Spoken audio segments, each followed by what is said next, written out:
Ġiet imnedija 13 l-edizzjoni ta' esperjenzi ta' xogħol fis-sajf għall-istudenti tal-ICT. Madankollu din id-darba il-Gvern ser ikun qed iżid l-għajnuna kif ir-rembors fil-pagi mill-Gvern se jiżdied minn 50% għal 75%.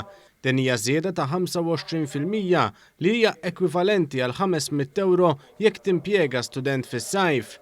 Iċ-Chairman Eżekuttiv tal-Mita spjega kif din hija opportunità pożittiva kemm għall-istudenti iżda wkoll għal min iħaddem u għall-laqdiet mhux governattivi. Huwa ta' opportunità lill-istudenti kemm tfajliet u kemm ġuventur illa li hemmhekk ikunu qegħdin jieħdu l-esperjenza dak li jkunu qegħdin ikollhom it-teorija tagħhom l-iskola. Min-naħa tagħhom l-employers ikunu qed jaraw l-istudenti xi sarfu minn qabel ma jaħdmu magħhom. Il-Ministru għall-Ekonomija u l-Industrija Silvio Xkembri spjega kif it-titjib u żieda fl-investiment f'dan il-programm huwa turija ċara ta' kemm il-Gvern jemmen fl-istudenti Maltin. Ta' ngħidu nemmnu fl-istudenti fiż-żgħażagħ tagħna mhux biss paroli ma bil-fatti.